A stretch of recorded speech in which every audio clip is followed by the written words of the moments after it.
Spiritual ஜோதிடம் TV நேயர்கள் அனைவருக்கும் உங்கள் தாம்பரம் ஸ்ரீ வாராகி ஈசனேசன் சுவாமியுடைய நல்லாசிகள், வாழ்த்துக்கள். ஜெய் வாராகி, ஜெய் ஜெய் வாராகி. வாக்கர்த்தா விவசம்ருக்தௌ வாக்கர்த்தா பதிபக்தஜே ஜெகதப்பிதரவ் வந்தே பார்வதி பரமேஸ்வரம். எல்லாமல்ல உமா மகேஸ்வரனுடைய திருவடிகளையும் என்னுடைய உபாசனை தேவதை அன்னை வாராகி அம்பாளுடைய மலரடிகளையும் பணிந்து முதல்ல அவங்க எல்லாருக்கும் வாராகியுடைய நல்ல ஆசீர்வாதங்கள். ஜெய் வாராகி, ஜெய் ஜெய் வாராகி. வாராகியுடைய ஆசீர்வாதங்கள் உங்களுக்கு கிடைக்கட்டும். டிசம்பர் மாத ராசி பலன்கள். டிசம்பர் மாதத்தை பொறுத்தவரையில் ரொம்ப எதிர்பார்ப்போடு காத்திருக்கக்கூடிய ஒரு அற்புதமான ஒரு மாதம். காரணம் என்னன்னு கேட்டிங்கனாக்கா, இப்போ தான் சனி பகவானுடைய வக்ரம் நிவர்த்தி அடைந்திருக்கிறது. எனக்கு தெரிஞ்சு இந்த சனி வக்ர காலங்களில் 12 ராசி அன்பர்களும் ஒரு நல்ல ஸ்டேஜில் இருக்கிறாங்க, ஒரு நல்ல ஃபேமிலி பொசிஷனில் இருக்கிறாங்க, அல்லது ஒரு நல்ல ஜாப் பொசிஷனில் இருக்காங்க, அல்லது ஒரு பிஸ்னஸ் ஒரு நல்ல பொசிஷனில் இருந்துக்கிட்டு இருக்கு அப்படின்னு ரொம்ப நம்பிக்கையானவர்கள் கூட சற்று தடுமாறக்கூடிய வகையிலோ, அல்லது இதுவரையிலும் நான் வாழ்க்கையில் இப்படி ஒரு சுச்சுவேஷனை நான் ஃபேஸ் பண்ணதே இல்லைங்க அப்படின்னு சொல்கிற மாதிரி ஒரு இக்கட்டான சூழ்நிலையை சந்தித்ததோ, அல்லது புதுசாக எதிரிங்க உருவாகிட்டாங்க சாமி, இதுவரையிலும் எனக்கு நண்பர்களாக இருந்தவர்கள் ரொம்ப ஃப்ரெண்டுங்க அவன் எனக்கு, ஆனால் அவனே இப்போ எதிரியாக மாறிட்டான், இந்த மாதிரி நடப்பான், நான் ரொம்ப நம்பிக்கையாக, நீங்கள் யார் பேரில் அதிகமாக நம்பிக்கை வச்சுருக்கிறீங்களோ அந்த நம்பிக்கையானவர்களே உங்களுக்கு எதிர்மறையானவர்கள். அப்படி இல்லைன்னா இன்னொன்று கூட சொல்லலாம், நான் யாரெல்லாம் நீங்கள் யாரையெல்லாம் நன்னா இருக்கணும், அவன் ரொம்ப கஷ்டப்படுறாங்க, அவங்க நல்லா இருக்கட்டுங்க அப்படின்னு நீங்கள் யாரை பாவம் பார்க்குறீங்களோ அவனாம் அவங்கள பதம் பார்த்துருப்பான். யாரெல்லாம் நீங்கள் நல்லா இருக்கணும், அவன் நல்லா இருக்கட்டும் சாமி பரவாயில்ல, அவன் வீடு வாங்கலைங்க, அவன் இன்னும் ஒரு இடம் வாங்கலைங்க, ஒரு எப்படியா சாமி அவங்க ஒரு வீட்டை வாங்கி கொடுங்க அப்படின்னு நீங்கள் யாருக்காக பிரார்த்தனை செய்கிறீர்களோ, மனம் இறங்குகிறீர்களோ, உருகுகிறீர்களோ அவங்க எல்லாருமே கூட உங்களுக்கு எதிரிகளாகவோ மறைமுகமான ஏதேனும் ஒரு சில விஷயங்களை செய்திருக்க வாய்ப்புகள் உண்டு.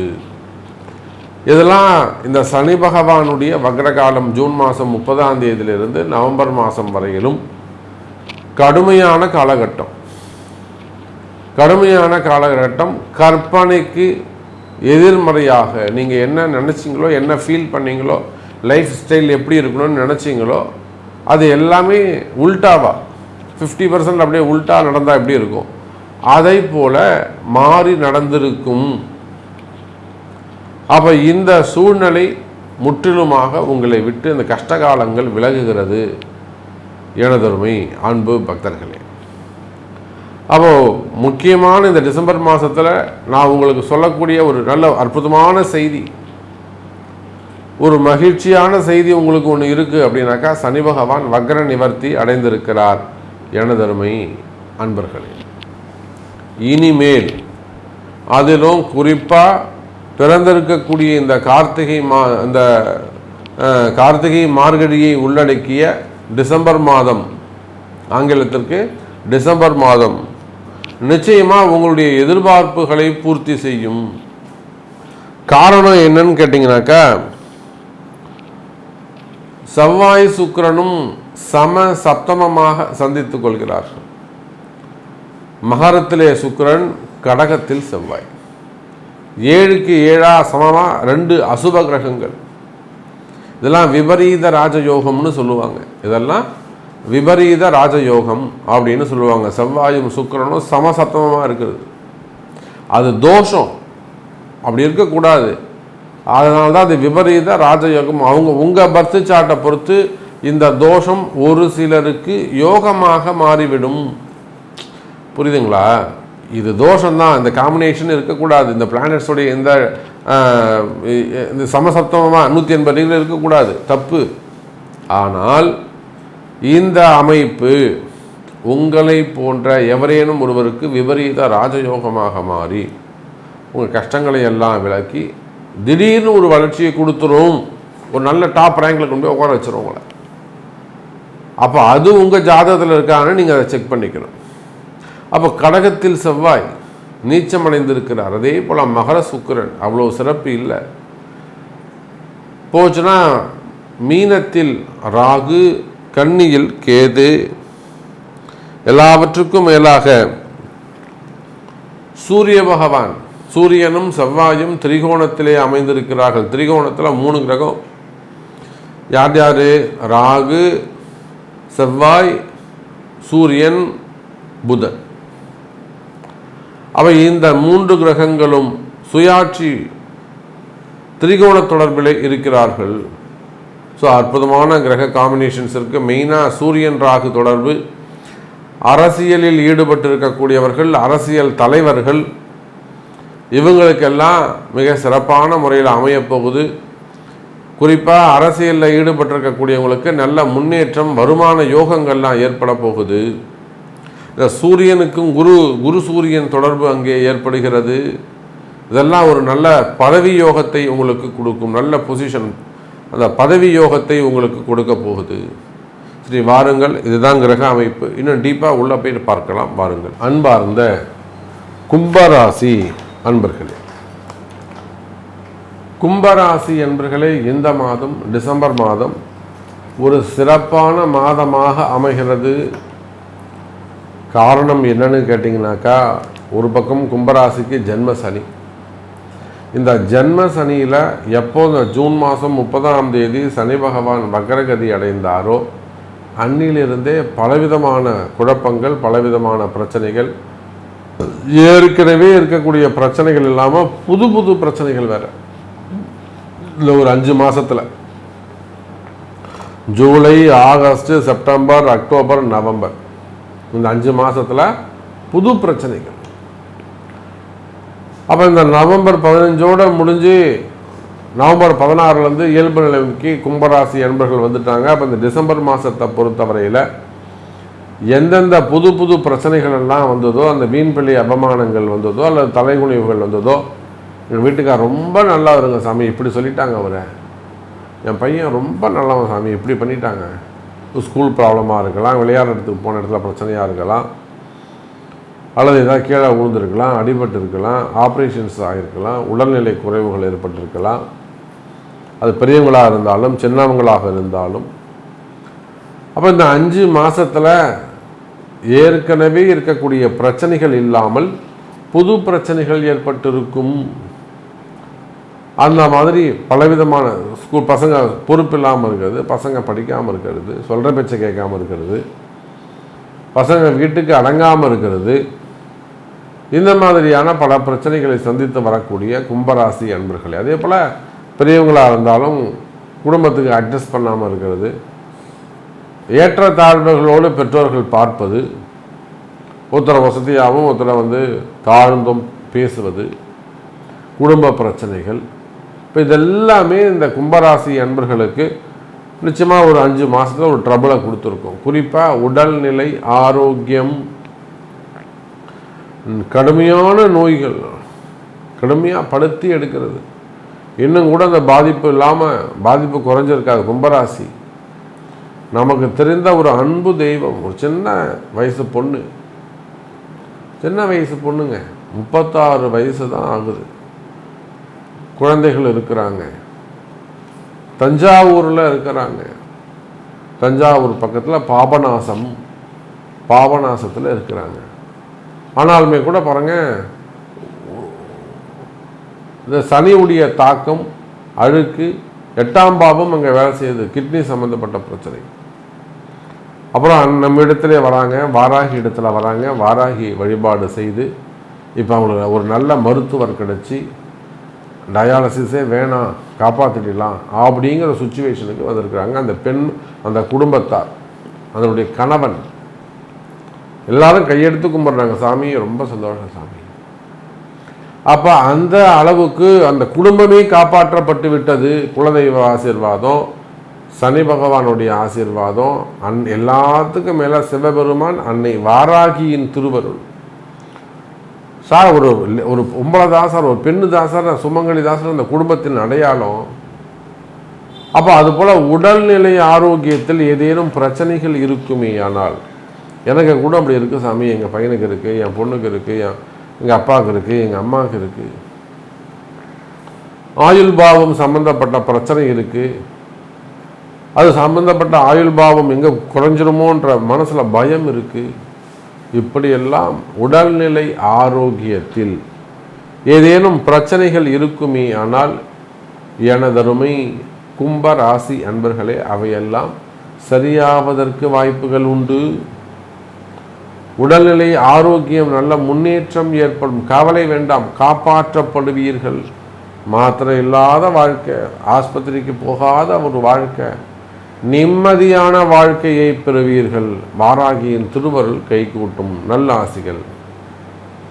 அதே போல மனக்குழப்பம், பெரிய டிப்ரெஷன், கும்பராசி என்பர்களுக்கு தொடர்ந்து மிகப்பெரிய டிப்ரெஷன்ஸ், மனக்குழப்பங்கள்.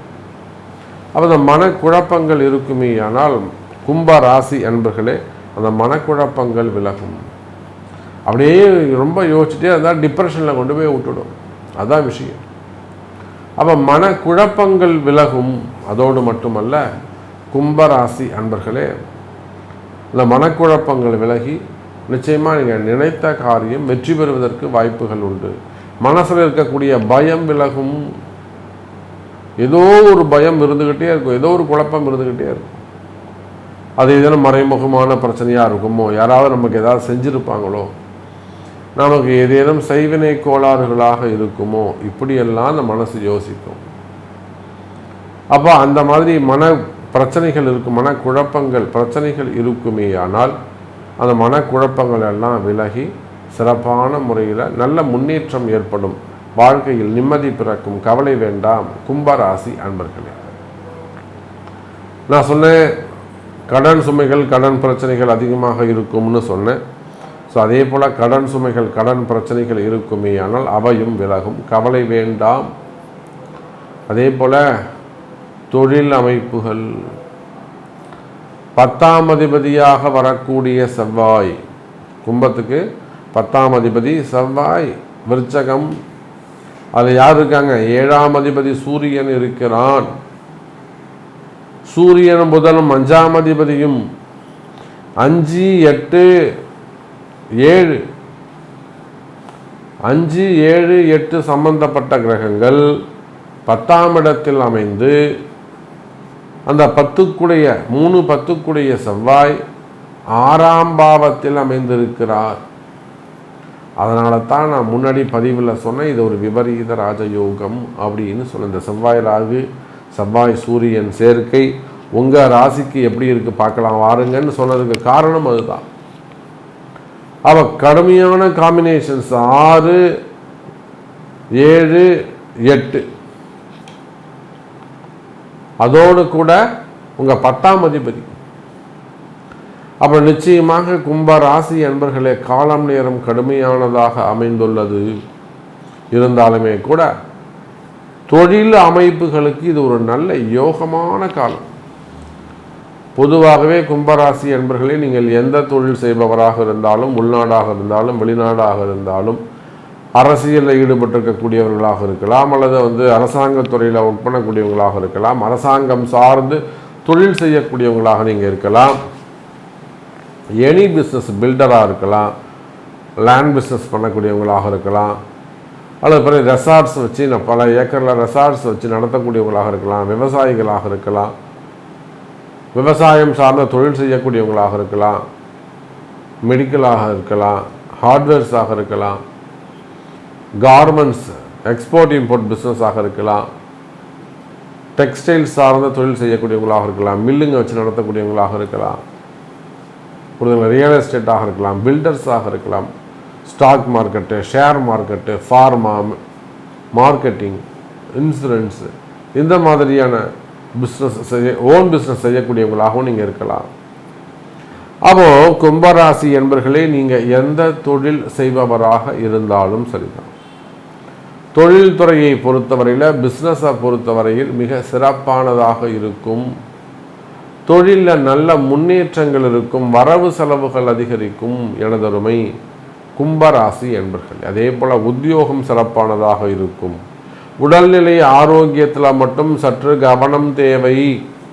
அதே போல தான் மறைமுகமான பிரச்சனைகள் சொல்லியிருக்கிறேன், செய்வினை கோளாறுகள் சொல்லியிருக்கிறேன். இது சம்பந்தப்பட்ட பிரச்சனைகள் ஏதேனும் இருக்குமே ஆனால் உடனடியாக உங்களுடைய பிறப்பு ஜாதகத்தை கொண்டு தொடர்பு கொள்ளுங்கள். சரி, திருமண யோகங்கள் எப்படி அமையும்? ஏன்னா கும்பராசிக்கு 30 வயசு, 35 வயசு, 40 வயசு கடந்தெல்லாம் பொம்பளை பசங்க இருக்குது. அன்றைக்கெலாம் 40, 41 வயசில் ஒரு பொம்பளை பொண்ணு வருது. ஒரு ஜாதகம் பார்த்து எடுத்து சொல்கிறோம், ஒன்றுமே இல்லாத அந்த பையன் வந்து நமக்கு மேட்சாக இல்லை, பிடிக்கல அப்படின்னு சொல்லுது. அப்போ அந்த அந்த கிரகம் அங்கே வேலை செய்யுது, அந்த பெண்ணுடைய ஜாதகம் அங்கே வேலை செய்யுது. புரியுதுங்களா? அப்போ அது மாதிரி திருமண தடைகள் 40 வயசு 35 வயசில் பொம்பளை பசங்க இருக்கா, 38 வயசு, 5 வயசு வித்தியாசத்தில் நீங்கள் மாப்பிள்ளை பார்க்கலாம். 5 வயசு 6 வயசில் மாப்பிள்ளை வித்தியாசம் பார்க்கணும். அப்படி இருக்குமே ஆனால் திருமண யோகங்கள் கைகூடும். முதல் திருமணம், 2வது திருமணம், 3வது திருமணம், தடைப்பட்ட திருமணம், தள்ளிப்போன திருமணங்கள், வயோதிக திருமணங்கள். அப்போ திருமண யோகங்கள் கைகூடும். திருமணத்தில் திருமண வாழ்க்கையில் சிறப்பானதாக இருக்கும். அதே போல் கணவன் மனைவியிடையே ஒற்றுமை மேலோங்கும். பிரிந்த தம்பதிகள் மீண்டும் ஒன்று சேருவதற்கு வாய்ப்புகள் உண்டு. கும்பராசி அன்பர்களே, பிரிந்த தம்பதிகள் மீண்டும் ஒன்று சேருவார்கள். அதே போல் கணவன் மனைவியிடையே நல்ல ஒற்றுமை மேலோங்கும். கும்பராசி அன்பர்களே, அதே போலத்தான் குழந்தை பாக்கியமும் சிறப்பானதாக இருக்கும் இந்த மாதம். ஏன்னா இந்த செவ்வாய், ராகு, சூரியன் போன்ற அசுப கிரகங்கள் எல்லாம் ஒன்று கூடி நிற்கின்ற காரணத்தினாலே நிச்சயமாக இந்த அசுப கிரகங்கள் எப்பெல்லாம் போயிட்டு அசுபஸ்தானத்தில் நிற்கிறாங்களோ அப்போல்லாம் நல்லது நடக்கும். கர்ம வினைகளின்படி, கர்மா விதிகளின்படி, அந்த கர்மா தியரின்னு ஒன்று இருக்குது. அப்போ அந்த கர்மா தியரி அதன் அடிப்படையில் பார்க்கின்ற பொழுது இந்த மாதம் நிச்சயமாக கர்ப்பம் தரிப்பதற்கு கும்பராசி அன்பர்களுக்கு வாய்ப்புள்ளது. அப்போ அதுக்குரிய பரிகாரங்களை அறிந்து நீங்கள் வழிபாடுகள் செய்வீர்களே ஆனால் குழந்தை பாக்கியம் உருவாகும். ஸோ நிறைய விஷயங்கள் நம்ம பேசிகிட்டே போகலாம். கும்பராசி அன்பர்களே, ஒரு முடிவே இருக்காது. உங்களுடைய கேள்விகள் என்ன, உங்களுக்கு என்ன நடக்கணும், இப்போ நீங்கள் என்ன பொசிஷனில் இருக்கிறீங்க அப்படிங்கிறத உங்களுடைய பிறப்பு ஜாதகத்தை கொண்டு தொடர்பு கொள்ளுங்கள் என்று தெரிவித்துக்கொண்டு மீண்டும் வேறொரு அற்புதமான பதிவில் சந்திக்கிறேன். நன்றி, நமச்சிவாயம். ஜெய் வாராகி, ஜெய் வாராகி. அன்பார்ந்த மீனராசி அன்பர்களே, இந்த மாதம் டிசம்பர் மாதம் நல்ல யோகமான மாதமாகவும் அதே சமயத்தில் பல வகையிலும் நன்மை வந்து சேரக்கூடிய மாதமாகவும் உங்களுக்கு அமைகிறது. உங்களுடைய ராசிநாதன் குரு பகவான் ரிஷப ராசியிலே வக்ரகதியில் இருக்கிறார். ஆனால் அந்த ரிஷபத்தில் இருக்கக்கூடிய குரு, வக்ர குருவுக்கு 9ஆம் இடத்தில் யார் இருக்காருங்க? வீடு கொடுத்த சுக்கிரன் அமைந்திருக்கிறார். சனியுடைய வீட்டெல்லாம் உட்கார்ந்துருக்காரு. கெட்டவன் கெட்டில் ராஜயோகம் என்பதை போல கெட்ட குருவுக்கு வக்ரகதியில் 3 ராசிக்கு, மீன ராசிக்கு 3ஆம் பாவம் என்பது ஒரு மறைமுகஸ்தானம். அந்த மறைமுகஸ்தானத்தில் உங்கள் ராசிநாதன் வக்ரகதி வேற. அப்போ குரு கெட்டு போயிட்டார். அப்போது அதே போல் வீடு கொடுத்த சுக்கிரன் அவர் பாக்கியஸ்தானம் 9வது வீட்டில் இருந்தாலும் பகை கிரகமாக இருக்கக்கூடிய சனி பகவானுடைய வீட்டில் அமைந்து அந்த சனிக்கு 2-12 அமைகின்ற பொழுது, அப்போ வீடு கொடுத்த சுக்கிரனும் கெட்டு இருக்கக்கூடிய குருவும் கெடுகின்ற பொழுது அது ஒரு விபரீத ராஜயோகத்தை கொடுக்கின்றது. எனதருமை மீனராசி அன்பர்களே, அதே போல் ராகு, உங்கள் ராசியில் இருக்கக்கூடிய ராகுவால் மிக பெரிய அளவில் ஒரு பெரிய தொழில் செஞ்சிருக்கலாம், இல்லை ஒரு பெரிய ஆசையோடு ஒரு பெரிய கற்பனையோடு வாழ்ந்து கொண்டிருக்கக்கூடிய மீனராசி அன்பர்கள், கையில் கொஞ்சோண்டு காசு இருக்கும், ஆனால் சம்மந்தமே இல்லாத ஒரு பெரிய பிஸ்னஸை பற்றி மனசு நினச்சிக்கிட்டு இருக்கும். இது ஒரு 2 கோடி ரூபாய் இருந்தால் அந்த வீடை கட்டிட்டு ஒரு 4 வாடகைக்கு விட்டுட்டு நான் மட்டும் கம்முன்னு இருந்துடலாம். கையில் எவ்வளோ இருக்கும்? ஒரு 5 லட்ச ரூபாலேருந்து 8 லட்ச ரூபா 10 லட்ச ரூபாக்குள்ளே இருக்கும். ஆனால் கற்பனை ஒரு 4 கோடி ரூபாய் பற்றி சிந்திப்பீங்க, 2 கோடி ரூபாய் சிந்திப்பீங்க. அப்போ கற்பனை என்ன காரணம்? ராகு. அப்போ ராசியில் இருக்கக்கூடிய ராகு உங்களை பலவிதமான சட்ட சிக்கலில் மாட்டி விட்டுருவார். ஜாக்கிரதையாக இருக்க வேண்டும் மீன ராசி என்பர்களே. உங்கள் ராசியில் இருக்கக்கூடிய ராகு போகிற ராகு சும்மா போக மாட்டார். இந்த ராகு தான் உங்களுக்கு ஒரு 10 மாதத்தில் அள்ளி கொடுத்துருப்பார். நல்ல வருமானம், சும்மா சூப்பராக இருந்திருக்கும், ஜம்முன்னு இருந்திருக்கும். சார் நாங்களாம் கஷ்டப்பட்டோமா, கம்முன்னு போங்க சாமி. எப்படி மீனராசி அன்பர் ஒருத்தர் சொல்கிறாரு, நாங்கள் கஷ்டப்பட்டோமா, கம்முன்னு போங்க சாமி, எங்களுக்கு எவ்வளோ காசு வந்தது தெரியுமா, எவ்வளோ சம்பாரிச்சுன்னு தெரியுமா, மீனராசி சொல்கிறாரு. இவரே நம்ம கொஞ்ச நாள் கழித்து கேட்கும்போது, சாமி எல்லாம் வந்தது இப்போ போயிடுச்சு. காரணம் ராகு. அப்போ அபரிமிதமான லாபம் பல வகையிலும் கொண்டு வந்து பணத்தை கொட்டினது ராகு. அதை நீங்கள் இப்போ காப்பாற்றி கொள்ள வேண்டும் மீனராசி அன்பர்களே. தேவையில்லாமல் நான் தொழில் தொடங்க போகிறேன், நான் பிஸ்னஸ் ஸ்டார்ட் பண்ண போகிறேன், இல்லைனா நான் ஏதாவது இன்வெஸ்ட் பண்ண போகிறேன்னு ஏதாவது நீங்கள் செஞ்சீங்கன்னா அந்த ராகுவானவர் ஒரு விரயத்தை ஏற்படுத்துவார். கவனம் தேவை. கொடுத்தது ராகு, போகிற ராகு சும்மா இருக்காது. உங்களுக்கு ஒரு பேராசையை உண்டு பண்ணி அந்த பேராசையின் மூலமாக மிகப்பெரிய ஒரு ஏமாற்றத்தை கொடுத்துட்டு போயிடும், பிடுங்கிட்டு போயிடும். ஏன் உண்மையை சொல்லிட்டு போவோமே, சார் கொடுத்ததே அவர் தான் சார், எப்படி சார் வாங்குவார்? அவர் தான் முதல்ல வாங்குவார், கொடுத்ததுக்கு மேலே வாங்குவார். அது தெரியுமா உங்களுக்கு? அப்போ மீன ராசி என்பவர்களே, விரய காலத்திலும் அதுக்கும் ஒரு படி மேலே போனீங்கன்னாக்கா ஏமாற்றத்திற்கான காலம். இந்த ராகு சப்ஜெக்டில் மட்டும் மீன ராசி என்பர்கள் மிகுந்த கவனத்தோடு நடந்து கொண்டு, அதனால தான் சொன்னேன் இதை விபரீத ராஜயோகம்னு சொன்னேன்.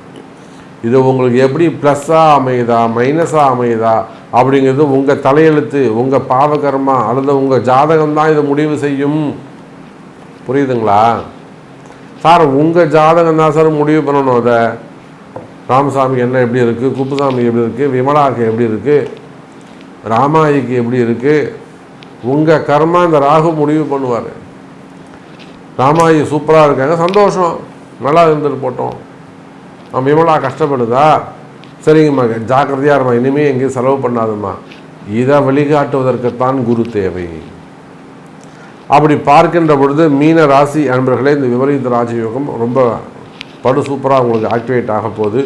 கொஞ்சம் கவனமாக இருந்து எந்த ஒரு செயலை செய்வதற்கு முன்பாகவும் மீனராசி என்பவர்கள் ஒரே சிம்பிளாக ஒரு ஃபார்முலா சொல்லித்தரேன். ராகு இருக்காரு, இந்த ராகு போகும்போது ஏதேனும் ஒரு பிரச்சனையை பண்ணிட்டு போவார். நிலையான வம்பு வழக்கில் போய் மாட்டி விட்டுட்டு எப்படி போகும்போது ஒரு பெரிய பிரச்சனையில் மாட்டி விட்டு போயிடுவார். அப்போ இந்த ராகு கிட்டேருந்து நீங்கள் தப்பிக்கணும்னு நினச்சால், நான் இது வரலும் எனக்கு அந்த மாதிரி நடக்கல சாமி, நான் கேர்ஃபுல்லாக தான் இருக்கேன், நான் சேஃப் ஜோனில் தான் நான் இருக்கேன், எனக்கு இன்னும் தப்பு நடக்கலை அப்படின்னு நீங்கள் சொல்வீர்களே, ஆனால் நீங்கள் செய்ய வேண்டியது ஒன்று தான். ஏதாவது ஒரு சப்ஜெக்டோ ஒரு விஷயமோ செய்வதாக இருந்தால், சாமி இங்கே பாருங்கள் என் ஜாதகம் இது தான், நான் பிஸ்னஸ் ஸ்டார்ட் பண்ணலான்னு இருக்கேன், பண்ணலாமா? சாமி இதுதான் விஷயம், நான் இன்வெஸ்ட் பண்ணலான்னு இருக்கேன், இன்வெஸ்ட் பண்ணலாமா? ஒரு அட்வைஸ் கேட்டு, நான் எலெக்ஷன் நிற்கலாம் இருக்கேன், நான் இடம் வாங்கலான்னு இருக்கேன். அப்போ உங்களுடைய செலவீனங்களை முன்கூட்டியே ஒரு அட்வைஸ் கேட்டு செய்வீர்களே ஆனால் நிச்சயமாக உங்களுக்கு பண பாதுகாப்பு உண்டு, வாழ்க்கை பாதுகாப்பு உண்டு, நிச்சயம் உண்டு மீனராசி அன்பர்களே. அதே போல் அதை கேட்காம ஏற்கனவே நடந்து போச்சு, தப்பு நடந்து போச்சுன்னு வச்சுப்போமே, மாட்டிக்கிட்டீங்க, கையில் இருந்த காசெல்லாம் செலவாகிடுது. அன்றைக்கி கூட ஒரு அம்மா ஒரு ஃபோன் பண்ணுறாங்க, இங்கேருந்து யூகேலேருந்து ஃபோன் பண்ணுறாங்க, இந்த மாதிரி நான் நிறைய லாஸ் பண்ணிட்டேன், ஷேர் மார்க்கெட்டில் அதிகமாக இன்வெஸ்ட் பண்ணிட்டேன், நான் அதில் தான் சம்பாதிச்சேன், இப்போ சம்பாதிச்சதில் 50% நான் இழந்துட்டேன், இந்த வருஷம் நான் சம்பாதிப்பேனா? இதுதான் நம்மளுடைய கேள்வி. அப்போ ஏற்கனவே நீங்கள் மிஸ் பண்ணிட்டீங்க, இப்போ இழந்ததை மீண்டும் பெற வேண்டுமா? அப்போ அதுக்கு நீங்கள் என்ன செய்யணும்? அதை அறிந்து புரியுங்களா? தப்பு நடக்கலை, காப்பாற்றிக்கிறதுக்கு ஒரு வழி இருக்குது. தப்பு நடந்து போச்சு, உங்களை மீண்டும் பழைய சூழ்நிலைக்கு நீங்கள் அந்த பொசிஷனுக்கு உங்களை கொண்டு வரணும்னா அதற்கும் வாராகி வழிபாடு தான் கை கொடுக்கும். உங்கள் பிறப்பு ஜாதகம்தான் பேசும் மீன ராசி அன்பர்களே. அப்போ இந்த டிசம்பர் மாதத்தை பொறுத்தவரையில் ஏற்றத்தாழ்வுகள் நிறைந்த மாதமாகவும், ஒரு சில மீன ராசி அன்பர்களுக்கு யோகமாகவும், ஒரு சில மீன ராசி அன்பர்களுக்கு மாறுபட்ட பலன்களை தரக்கூடியதாகவும் அமைகிறது.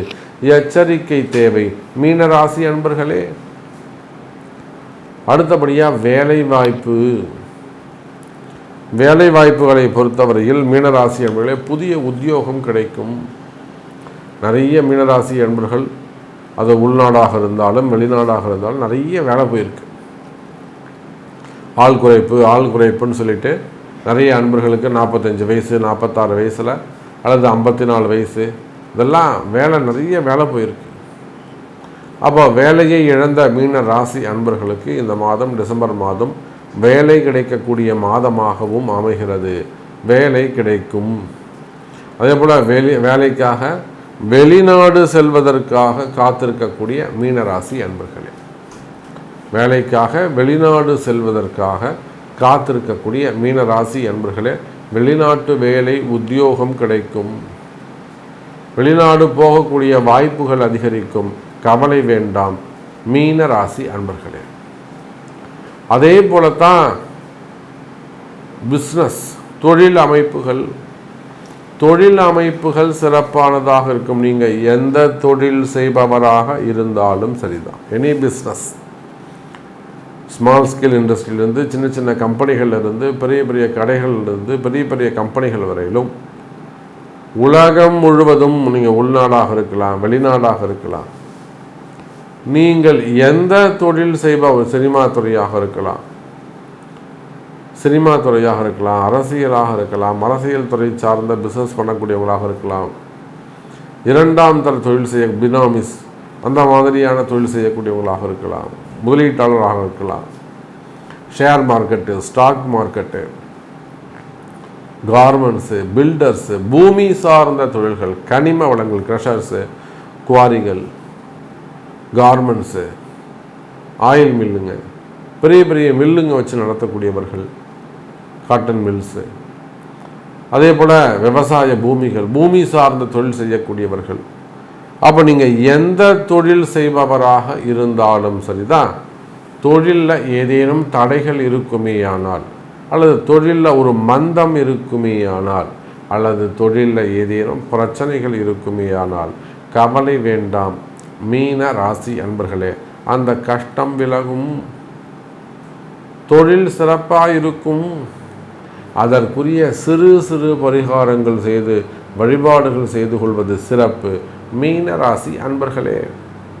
அப்போ தொழில் அமைப்புகள் சிறப்பானதாக இருக்கும். அதே போல் மீன ராசி இருக்கக்கூடிய கடன் சுமைகள், கடன் பிரச்சனைகள் விலகும், கடன் சுமைகள் குறையும். ஒரு இஎம்ஐ கட்டணும், கடன் அடைக்கணும், இந்த மாதம் கட்ட முடியுமா சாமி? நிச்சயமாக இந்த மாதம் கட்டக்கூடிய வாய்ப்புகள் உங்களுக்கு ஏற்படும். அப்போ கமிட்மெண்ட்ஸை நல்ல முறையில் நீங்கள் ஈக்குவல் பண்ணுவீங்க. இப்போ வருமானம் இருந்தால் தானே நீங்கள் கட்ட முடியும். ஸோ தொழில் அமைப்புகள், வியாபார அமைப்புகள், வருமானம், உத்தியோகம் இவை அனைத்தும் சிறப்பானதாக இருக்கும். நம்ம நிறைய விஷயம் பேசிட்டோம், நீண்ட நேரமாக பேசிக்கிட்டு இருக்கோம். ஸோ உங்களுடைய கேள்விகள் என்ன? உங்களுக்கு என்ன நடக்கணும்? என்னை பற்றி சொல்லவே இல்லையா சாமி அப்படின்னா, உங்களுக்கு என்ன நடக்கணும், உங்கள் கேள்வி என்ன என்பதை உங்கள் பிறப்பு ஜாதகத்தை கொண்டு தொடர்பு கொள்ளுங்கள் என்று தெரிவித்துக்கொண்டு மீண்டும் வேறொரு அற்புதமான பதிவில் சந்திக்கிறேன். நன்றி. நமச்சிவாயம். ஜெய் வராகி. ஜெய் ஜெய் வராகி.